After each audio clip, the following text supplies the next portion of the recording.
لِتُنْذِرَ قَوْمًا مَا أُنْذِرَ آبَاؤُهُمْ فَهُمْ غَافِلُونَ. That you might warn a people whose ancestors were not warned, so they are heedless. So here, that this verse starts with لِتُنْذِرَ. And so, is that Allah subhanahu wa ta'ala is that given the Quran to the Prophet sallallahu alaihi wasallam, and it is of course revelation, and the purpose of that is so that our Prophet sallallahu alaihi wasallam would warn a people whose ancestors were not warned.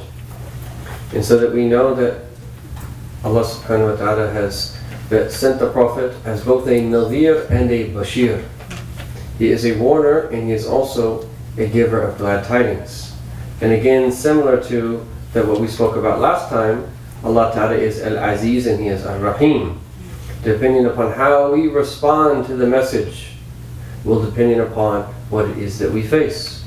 And so that if we respond to the message with acceptance and that we hasten to put it into practice, is that we will experience the mercy of Allah subhanahu wa ta'ala, and that it will be a bishara, it will be a great glad tidings for us.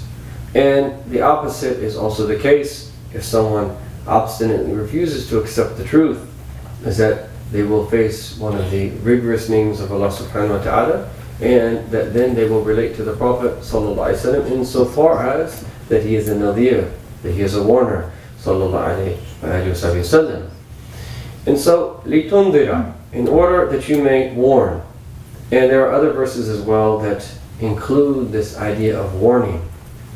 And Allah Ta'ala says in Surah As-Sajdah, لِتُنْذِرَكُمْ مِنْ مَا أَتَاهُمْ مِنْ نَذِيرٍ مِنْ قَبْلِكَ, in order that you may warn a people who have not had a warner that like you, that who have not had a warner that come before you. وَمَا أَرْسَلْنَا إِلَيْهِمْ قَبْلَكَ مِنْ نَذِيرٍ, and we have not seen to them before you a warner. So there's other words, there's other times in the Quran that this word warning, this idea of warning comes in. And really, what is this? What is it? What does it mean to be a nadhir? What is this process of indar, of giving a warning? الإخبار بالعاقبة المؤلمة. It's to inform someone about something very painful that was going to happen in the future, some type of that harm that is going to come.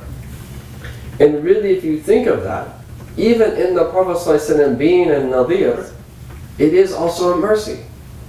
Because if someone is trying to ward off harm from you, ward off pain from you, there's a mercy in that.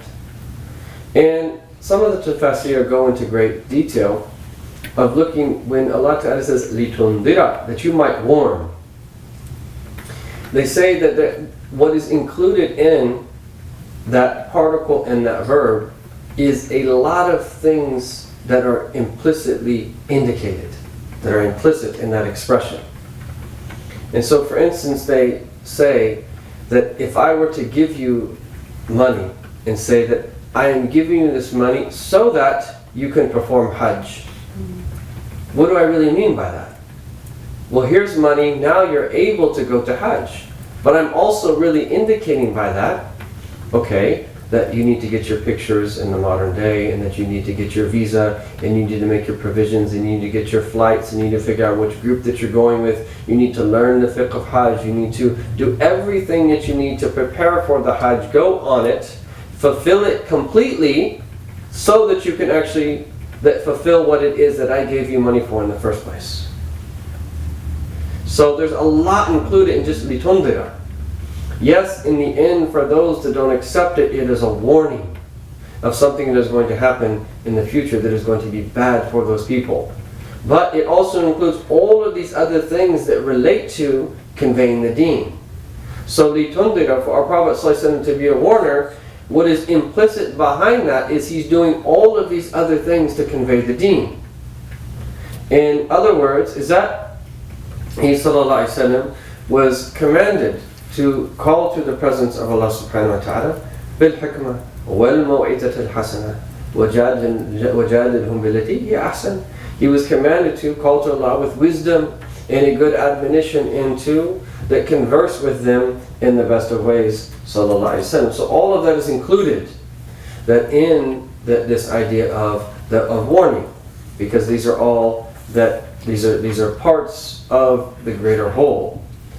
لِتُنْذِرَ قَوْمًا مَا أُنْذِرَ آبَاؤُهُمْ فَهُمْ غَافِلُونَ.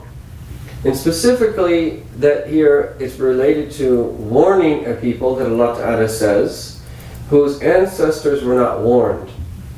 And there's actually a lot of debate about this ma, what it really means. We're going to just focus on a single meaning, and that translated as such, that those whose ancestors were not warned. And so who is the qawm? Who are these people that are being referred to? Is that this relates to the Arab first and foremost, because the Prophet was that sent first and foremost to them because he was Arab, and the vast majority of people around him were Arab. But then by extension, because he was a universal prophet, all people. So the qawm here relates to the Arabs, but also that everyone else. لِتُنْذِرَ قَوْمًا مَا أُنْذِرَ آبَاؤُهُمْ, whose ancestors were not warned. And so this was what refers to what is called fatra. Not fitra when we talk about the natural disposition of the human being, what is called a fatra. And that a fatra is a gap in messengers. Okay? And so the zaman al-fatra is the gaps between certain messengers. And so in relation to the Arab, it was the gap from the time of Sayyidina Ismail to the Prophet Muhammad sallallahu alayhi wasallam. In relation to other peoples, it was the gap, for instance, between that Sayyidina Isa until the Prophet Muhammad sallallahu alayhi wasallam. So we know that our Prophet is a universal prophet. So once he was sent, is that it is now binding upon everyone who reaches them the da'wah of Sayyidina Muhammad sallallahu alayhi wasallam to believe in him and to follow his teachings. And so that gap of fatra will differ according to where that someone was geographically located on the earth. And so that it will differ according to who was their last prophet that was sent to them. So there'll be different and there'll be a different amount of time for different peoples. But for the Arab, that it gets back to Sayyidina Ismail. مَا أُنْذِرَ آبَاؤُهُمْ, whose ancestors were not warned. And then we see what is the result when people have not received that access to prophetic truth. What is the result? فَهُمْ غَافِلُونَ. So they are heedless. And this is what happens. You could only imagine what life would be like without the teachings of our Prophet ﷺ.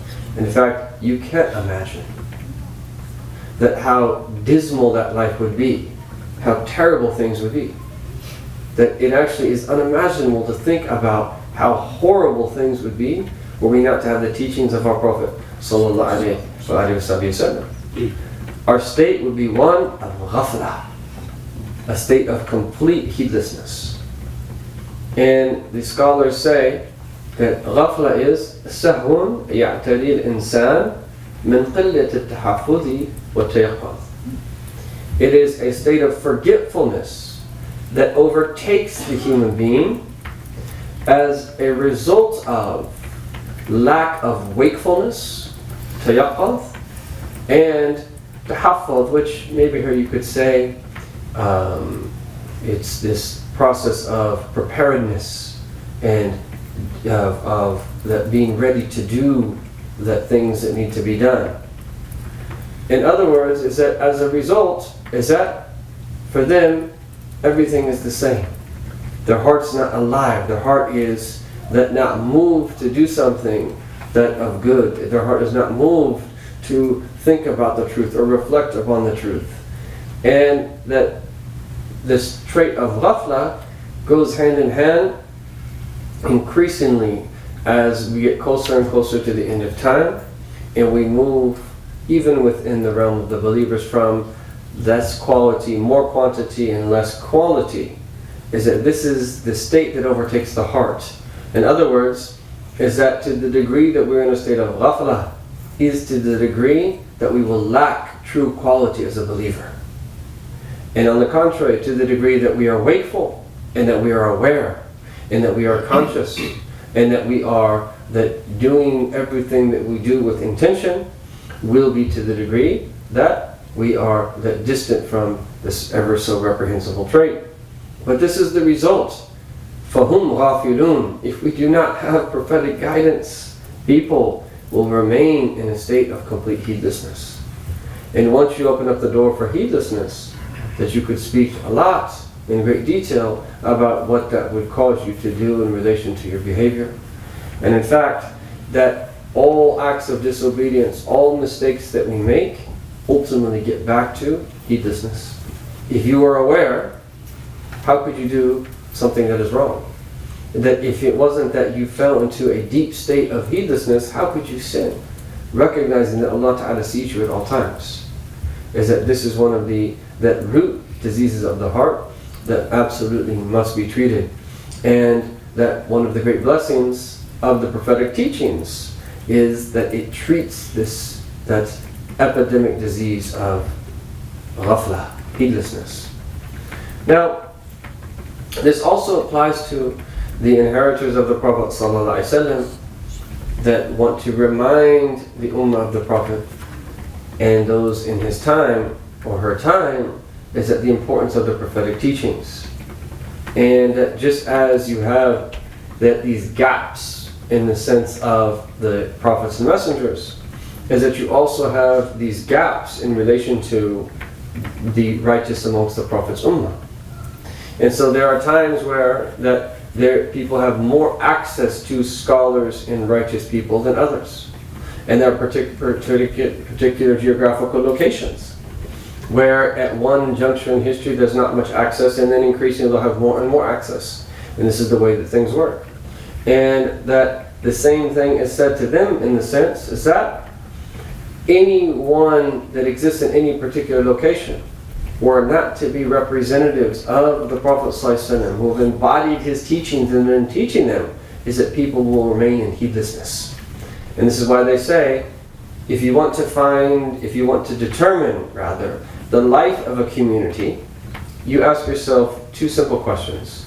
Are there any gatherings of knowledge in that place? And are there any gatherings of remembrance? Are people making dhikr, and are people learning? And if you go to a place and you find that there are no gatherings of knowledge and no gatherings of remembrance, it's a sign that that city or that community or that village or town is dead. And if that town is dead, it doesn't mean that you can't find a righteous person in that place. You might, but it will be dead. And that what will usually happen when there are a lack of gatherings like the ones mentioned is that heedlessness will overtake the people. Whereas if you go to a place and you find that there's actually a lot of gatherings of knowledge, a lot of gatherings of remembrance, it's a sign that it is alive. And I remember that feeling as I was visiting Syria before the war in the year 2008 on a trip, one of the Nawawi trips that Dr. Omar used to do. Shaykh Yahya Rhodus was there. And we started in Halab in Syria, and we eventually made our way down to Damascus. And it was such an amazing feeling. Just how many gatherings were taking place in one city. And of course Damascus is big. But how many gatherings were taking place on the same day, at the same time.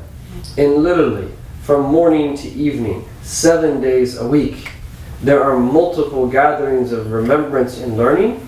And when you step into that environment, without you even knowing what is taking place, you feel your heart alive.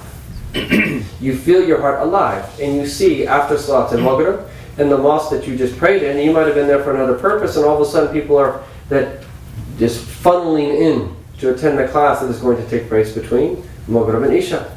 That does something to you. It brings your heart to life. But the key here is, without gatherings, there is no way for us to be reminded, there's no way for us to attain what it is that the Deen has commanded us to attain. And so this is something that we hope to see in that the places that we live, we are in the United States of America and wherever everyone else is tuning in from, is that we want there to be gatherings of knowledge. We want there to be gatherings of remembrance, and unfortunately, we're still at a stage where we actually have to convince people maybe not so much with knowledge, but gatherings of remembrance, definitely, that this is something that we should even be doing. And we tend to forget the importance of these gatherings. And these majalis are the ways whereby which the prophetic inheritance of Rasulullah sallallahu alaihi wasallam is transmitted and disseminated. It's done by way of the gatherings. Yes, that it also is done by way of suhbah, taking the companionship of righteous men and women and seeing them in their everyday life, and you could benefit from them immensely outside of a formal setting of a gathering.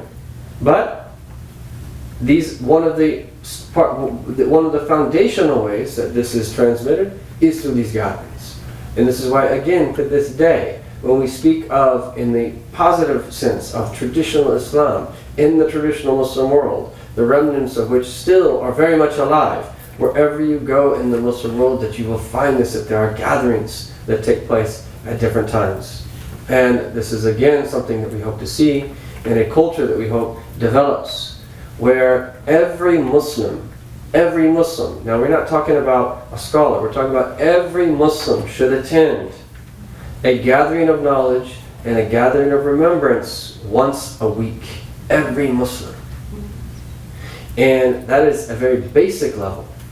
And every Muslim as well must have teachers, at least one, that they can ask their questions to when an issue arises that they don't know the answer for. That is a religious requirement. We're not talking about now what is better or even best.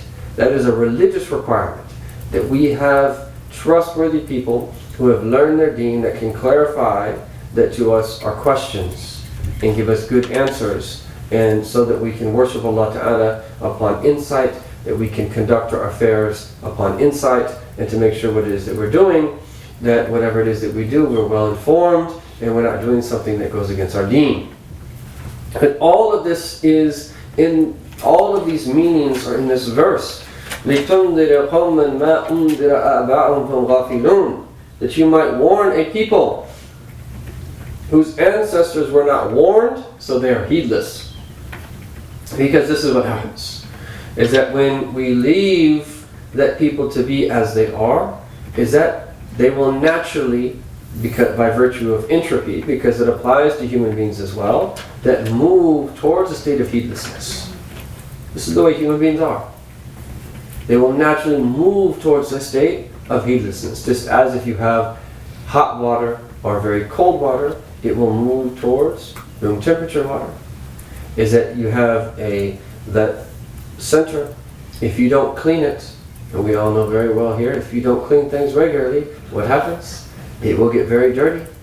And I heard that cups start to mold and all these other types of things very quickly.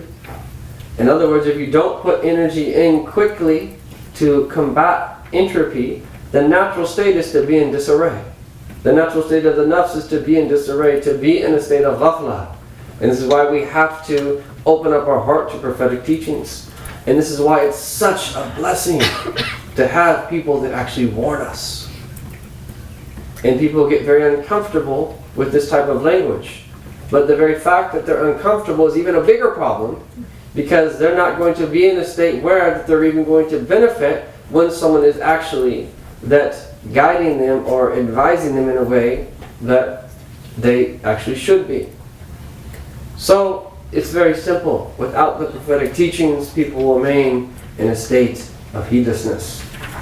And then Allah subhanahu wa ta'ala in verse 7, He says, لَقَدْ حَقَّ الْقَوْلُ عَلَى أَكْثَرِهِمْ فَهُمْ لَا يُؤْمِنُونَ. The word has indeed come due for, or proved true against, most of them, for they do not believe. لَقَدْ حَقَّ الْقَوْلُ. And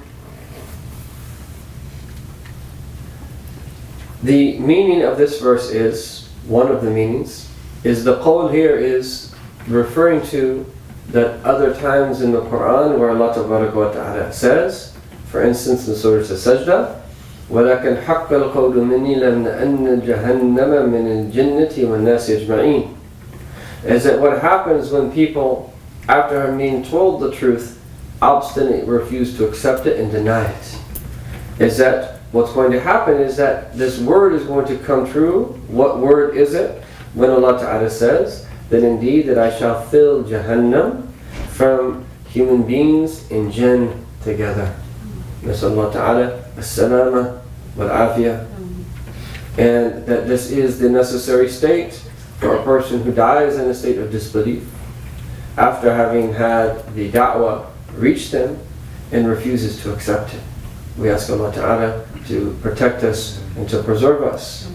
And this type of understanding, again, a lot of people in the modern world feel very uncomfortable talking about these things. But we have to get beyond that feeling of discomfort. This is not about me, this is not about you. This is about truth, and this is about the way that Allah Ta'ala has chosen things to be. We do not have what it is that we desire. أَمْ لِلْإِنسَانِ مَا تَمَنَّى. Will the human being have all of what he wants or desires? It's not about what we want. And Allah Ta'ala has decreed that things are going to be a certain way. And the only thing that we can do in relation to that decree is to accept and to submit and to do what it is that we know that we should do to save our own necks and to help as many other people as possible. And that's all we can do. And that before this is that our response is one of humility, is one of brokenness, and of one of taking heed that this is haqq. And we know that we are taught to say is that and that مَا جَاءَ بِهِ مُحَمَّدٌ haqq. Everything our Prophet came with is truth. وَأَنَّ الْجَنَّةَ haqq. And paradise is true. وَأَنَّ النَّارَ haqq. And the fire is true. وَأَنَّ السَّاعَةَ آتِيَةٌ لَا رَيْبَ فِيهَا.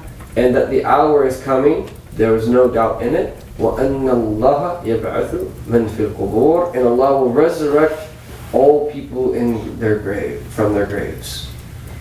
And this is, again, that we have to respond to this with the response of Iman. لَقَدْ حَقَّ الْقَوْلُ عَلَى أَكْثَرِهِمْ.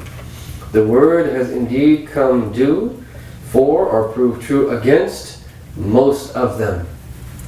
And this is the state.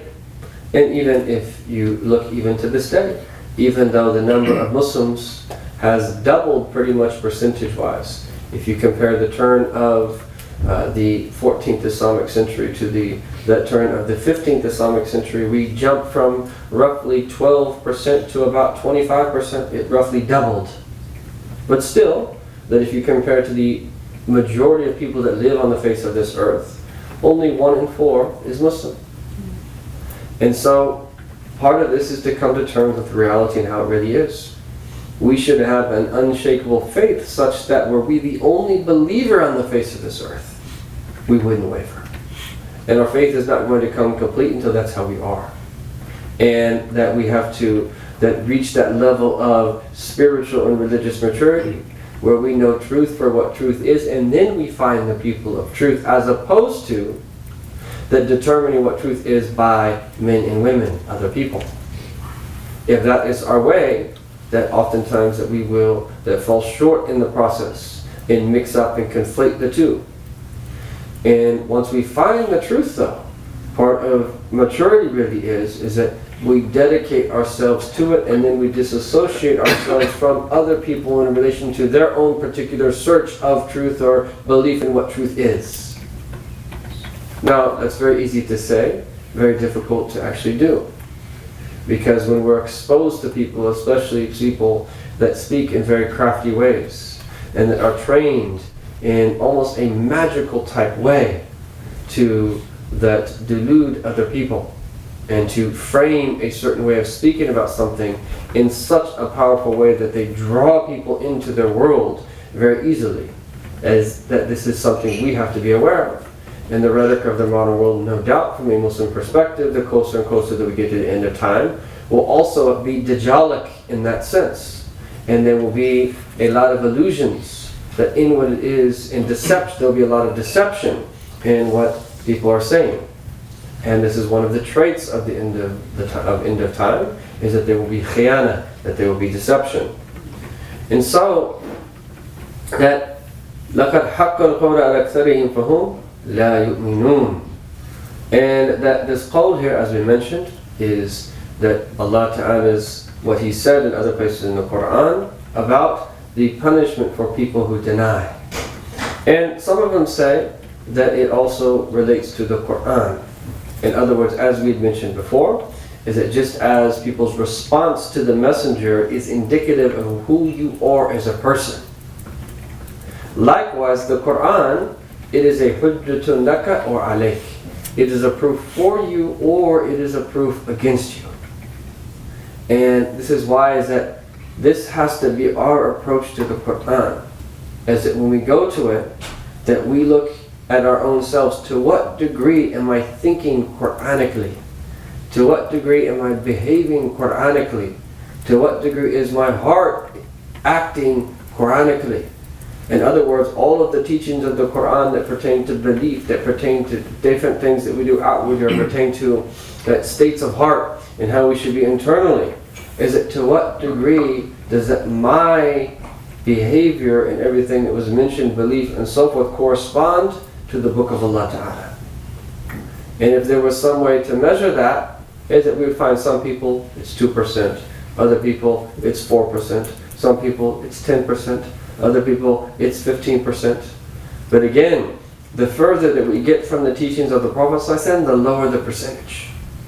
And this is something that simultaneously we have to recognize where we're at, but also help people move forward to increase. And so it gets a bit tricky, because there is no doubt a serious problem in continuing to water down the religion. Because what happens in the next generation? What happens in the generation after that?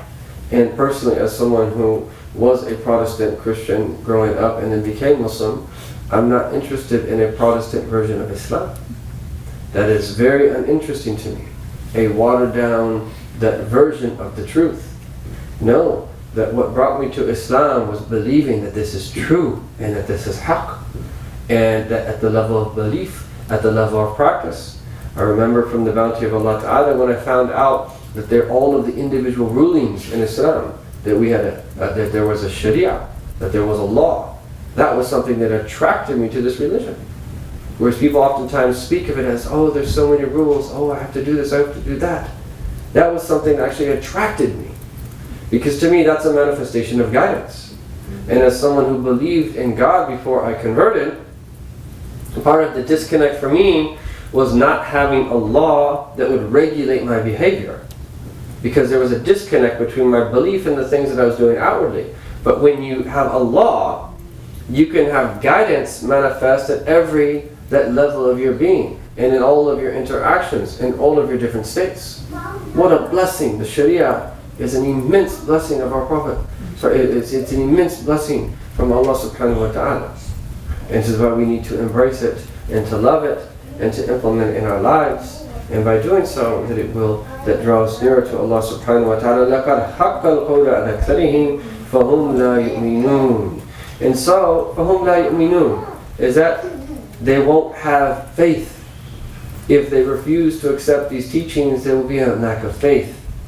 And the reality of these people that لَا يُؤْمِنُونَ, Allah Ta'ala is going to give us that way of thinking about this.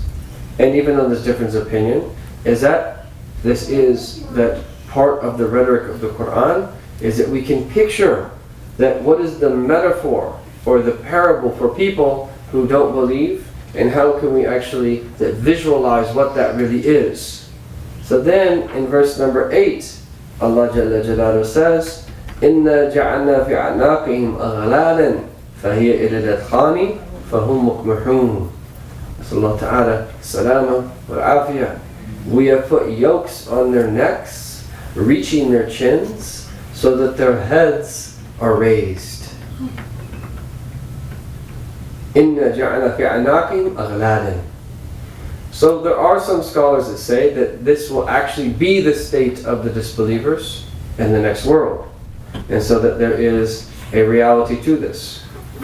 That others say that it relates to a specific incident where Allah subhanahu wa ta'ala that protected the Prophet sallallahu alaihi wasallam from people that were trying to harm him. But it first and foremost is a metaphor for the reality of people of disbelief. Is that they are incapacitated and unable to do anything ultimately that as a result of their disbelief. And this is why that we're also taught in the Quran, لا يغرنكم تقلب الذين كفروا في البلاد. Do not deceive you the moving about of people of disbelief amongst the different places in earth. So we should never be deceived by that just because someone has some type of material or technological prowess and the things that they're able to do and so forth and so on, is that the more that you root yourself in a Quranic worldview, the more that you will realize is that there is so much deception that lies in so many of the things that people are able to do here on earth. We need to remind ourselves is that power ultimately belongs to Allah Jalla Jalaluh. So we have put yokes on their necks, reaching their chins. And one of the, if you want to visualize this, is that you can imagine that something like the way that would be like on an ox, that going around the neck of an ox, and that it's such that it's pushing the chin up and you can't put the chin down. And then on top of that is that the hands are chained. And so that when this is obviously a very uncomfortable position, and it's a type of torture, is that as a result, فَهُمْ مُكْرَهُونَ, is that their heads are raised. And some of them say is that this is specifically mentioned because is that arrogant people are known to kind of keep their heads up. And so now, that as a result, as a type of punishment, is that they're not able to do what it is that they should actually be doing, which is we are people that should lower ourselves before Allah Jalla Jalaluh. But this is a form of punishment for them. Now, that what is really meant by this is that they are unable to do anything as a result of their disbelief, but also is that this state that they're in is representative, just as they in of themselves never incline towards or turn towards the truth, never directed their gaze towards it. This is likewise the requisite that punishment that happens to them. Is that so they will physically be in that state where they're not able to do what they were able to do, that they refuse to do, that's religiously or spiritually. And then Allah Tabaraka wa Ta'ala says, وَجَعَلْنَا مِنْ بَيْنِ أَيْدِيهِمْ سَدًّا وَمِنْ خَلْفِهِمْ سَدًّا فَأَغْشَيْنَاهُمْ فَهُمْ لَا يُبْصِرُونَ. So they're already chained and they have a yoke upon their neck, and that either in the actual sense or that metaphorically speaking, this is that what their state is in relation to the truth. But not just that. And we have set a barrier before them and a barrier behind them, and thus have covered them so that they cannot see. A sed is a barrier. And so that if you have a barrier before you, you're not going to be able to see what's before you. And if you have a barrier behind you, you're not going to see what's behind you. And some say is that this means is that they won't understand what it is that they should do or believe here in the world. They're blinded from what's before them, and they're blinded by what's behind them. In other words, is that let alone what they should be believing or they're preparing to do for the hereafter. So there's a barrier before them, and the barrier is a barrier behind them. In other words, is that they are blind from the signs of Allah. The signs are there, but there's a barrier on both sides and they're unable to see them. فَأَغْشَيْنَاهُمْ, and thus we have covered them. And then the result of that is فَهُمْ لَا يُبْصِرُونَ. They are unable to see. Why is it so important that we as Muslims study this? Because it's only in recognizing these realities is that when we look out and we actually listen to what people are saying, or you interact with people, we will understand what's behind what it is that they say and do. So in reality, this should strengthen our faith because we see this right before our eyes. There are people like this in existence. No matter what you tell them, they're not going to listen. And this is why, that in relation to our Prophet, his job was to do balagh, was to convey the message. His job was to just warn. In the end of the day, you can't do anything for anyone unless that person wants to help their own self. You can't.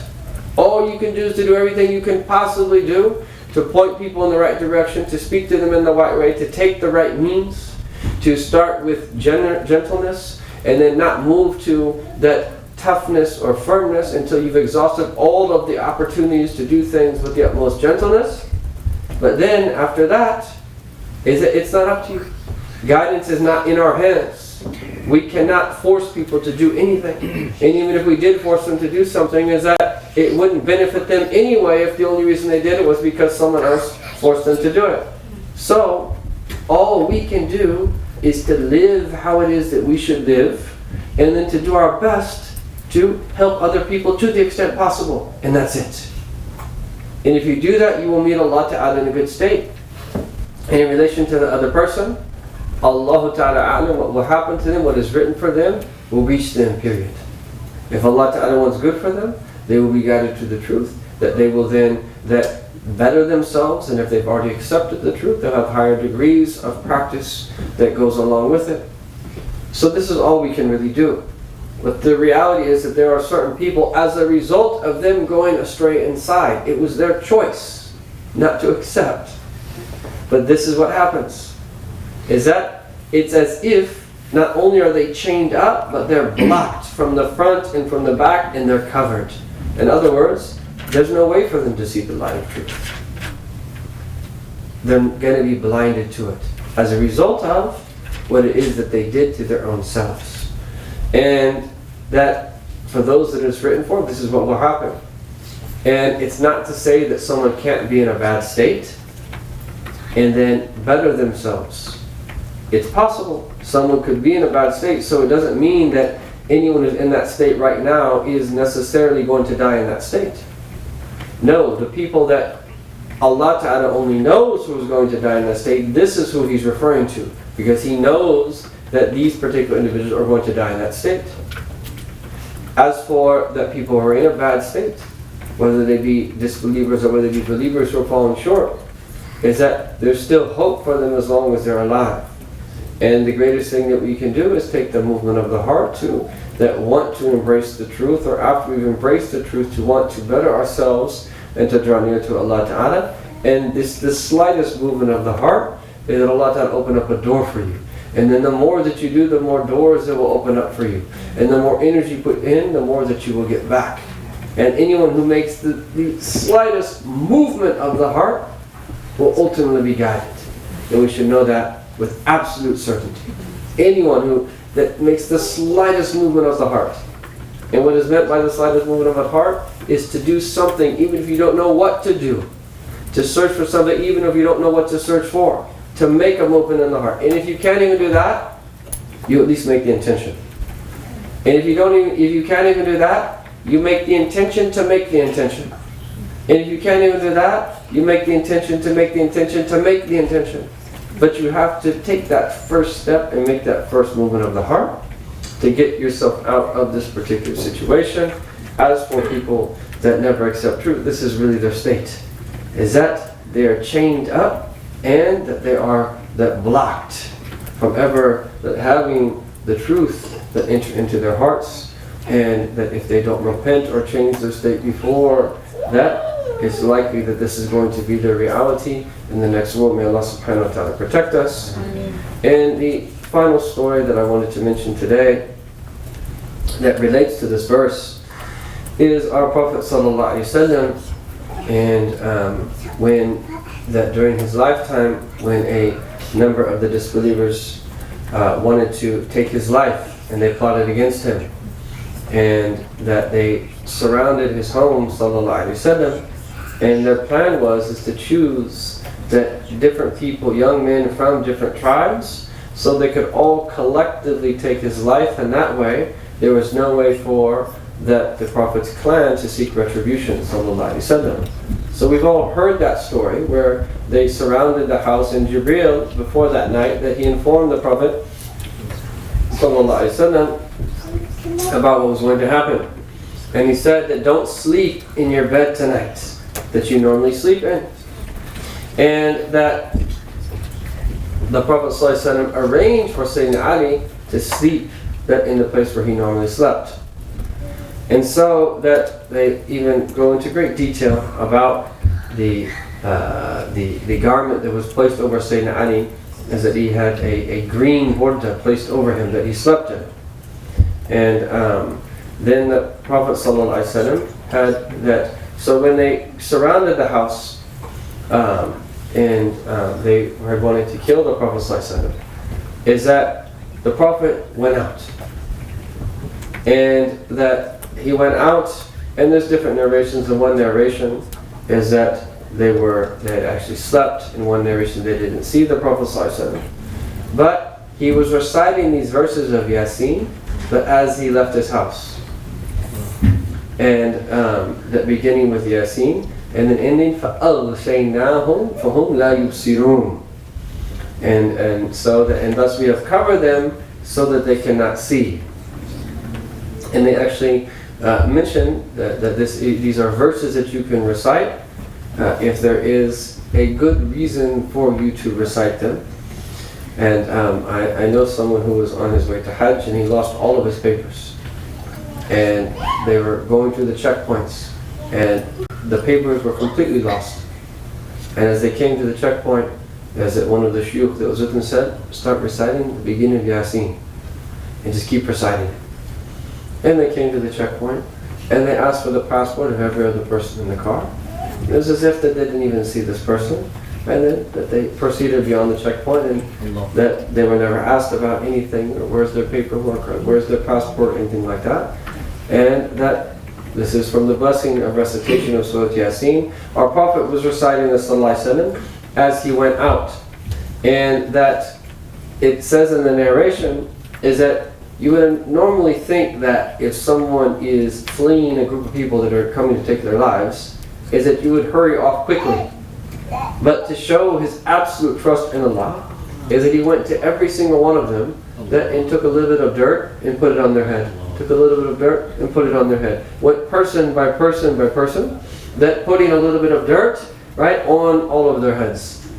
And in that narration where that they were sleeping, they woke up and found that there was dirt on their head.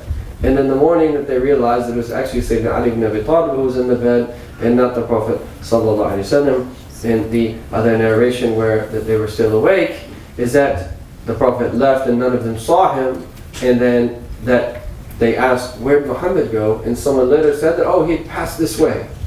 Anyhow, that he did recite these verses sallallahu alaihi wasallam, and Allah Ta'ala that through them protected him from those. And likewise is that these are that a protection for his ummah, that when it is that there's something that you need to be protected from, but also it also is a warning, is that we be people who are blinded from the truth, and that we protect ourselves from having a way of being, or that carrying ourselves in a way whereby which that we that don't have the proper humility and all the other qualities of heart that we need to have to be able to have truth penetrate into our hearts. May Allah Ta'ala bless us with these ayat mubarakat, and to give us tawfiq in all of our different affairs, and open up our hearts to their meanings.